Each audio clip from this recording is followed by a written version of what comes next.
마가복음 12장.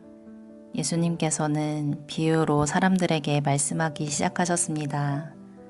어떤 사람이 포도밭을 가꾸었다. 그리고 주변에 담장을 치고 포도즙을 짤 구덩이를 파고 망대를 세웠다.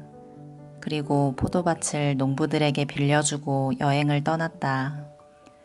때가 되자 주인은 농부들에게 종을 보내어 포도밭에서 난 자기 몫의 수확물을 가져오게 했다. 그러나 농부들은 그 종을 붙잡아 때린 후 빈손으로 쫓아버렸다. 다시 주인은 다른 종을 그들에게 보냈다.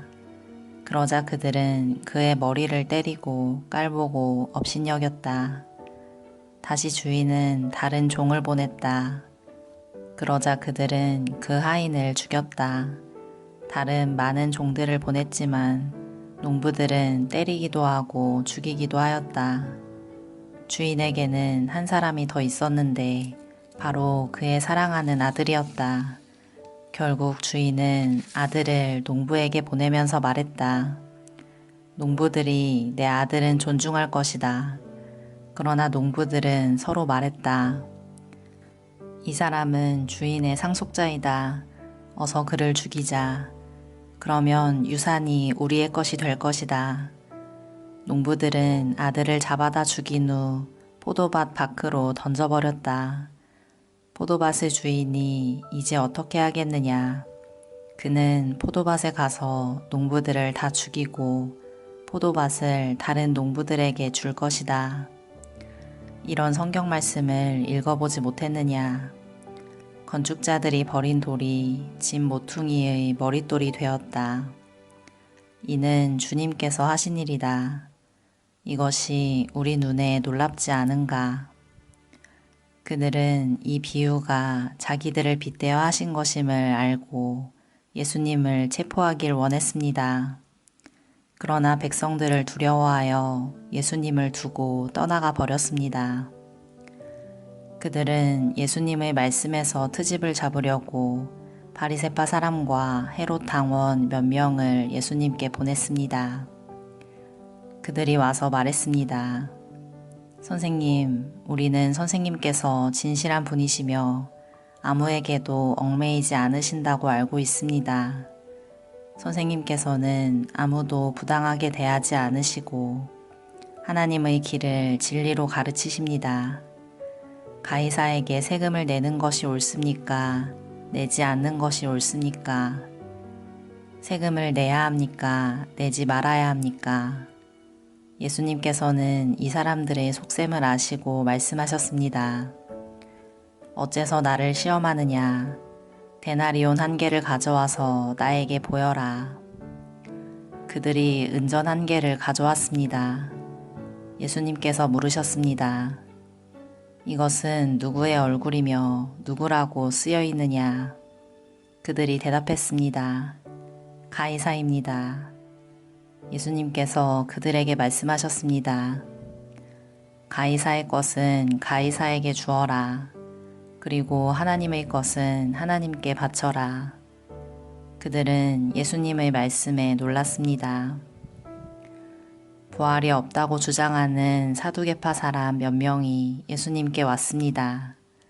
그리고 예수님께 질문을 했습니다. 선생님, 모세는 형이 자식이 없이 아내만 남겨두고 죽으면 동생이 그 형수와 결혼하고 형을 위하여 자식을 낳아주어라 하고 기록했습니다. 7 형제가 있었는데 맏형이 결혼하고 자식이 없이 죽었습니다. 그래서 둘째가 형수와 결혼을 했는데 역시 자식이 없이 죽었습니다.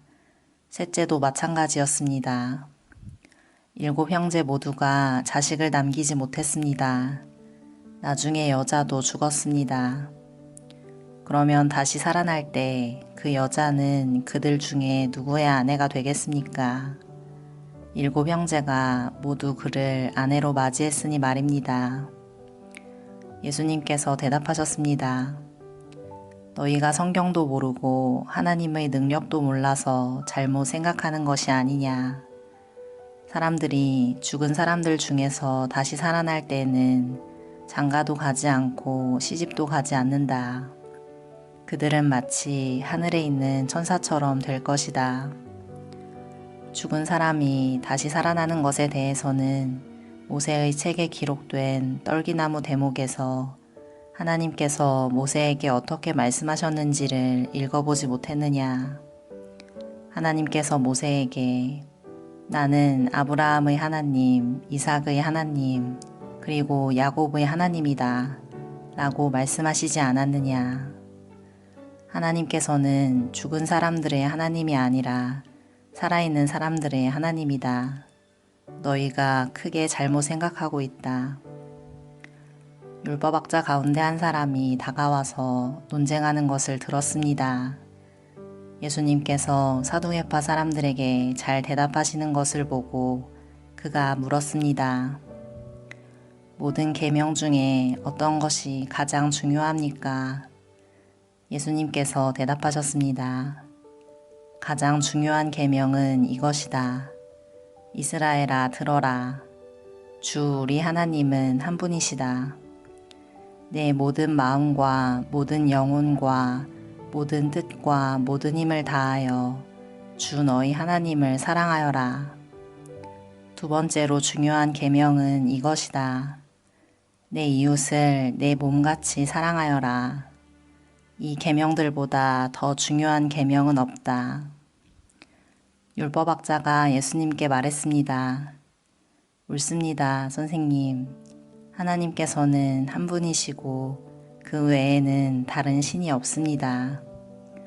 모든 마음과 모든 지식과 모든 힘을 다하여 하나님을 사랑하고 이웃을 자기 자신처럼 사랑하는 것이 다른 모든 번제물이나 희생 제물보다 더 중요합니다. 예수님께서는 이 사람이 지혜롭게 대답하는 것을 보시고 말씀하셨습니다. 너는 하나님 나라에 가깝구나. 그 뒤로는 아무도 감히 예수님께 더 묻지 않았습니다. 예수님께서 성전에서 가르치고 계실 때 이렇게 물으셨습니다. 어째서 율법학자들은 그리스도가 다윗의 자손이라고 말하느냐? 다윗 자신은 성령으로 이렇게 말하였다. 여호와께서 내 주님에게 말씀하셨다. 내가 내 원수들을 내 발 아래 굴복시킬 때까지 내 오른쪽에 앉아 있어라. 다윗 자신도 그리스도를 주님이라고 부른다. 그런데 어떻게 그리스도가 다윗의 자손이 되겠느냐? 많은 무리가 예수님의 말씀을 기쁘게 들었습니다. 예수님께서 가르치시면서 말씀하셨습니다. 율법학자들을 주의하여라. 이들은 긴 옷을 입고 걸어다니기를 좋아하고 장터에서 인사받기를 좋아한다. 이들은 회당에서 높은 자리를 좋아하고 잔치에서도 윗자리를 좋아한다. 이들은 과부의 집을 삼키며 사람들에게 보이기 위해 길게 기도한다. 이런 사람들은 더 큰 심판을 받을 것이다. 예수님께서 헌금함 맞은편에 앉으셔서 사람들이 어떻게 헌금하는가를 보셨습니다. 여러 명의 부자들이 많은 돈을 헌금했습니다. 가난한 과부가 와서 렙돈 동전 2개, 즉 한 고들란트를 넣었습니다. 예수님께서 제자들을 부르신 후 말씀하셨습니다. 내가 너희에게 진정으로 말한다. 이 가난한 과부가 헌금함에 돈을 넣은 다른 모든 사람들보다 더 많이 헌금을 하였다. 다른 모든 사람들은 넉넉한 중에서 헌금을 하였지만 과부는 가지고 있던 모든 것, 즉 생활에 필요한 돈 전부를 바쳤다. 아멘.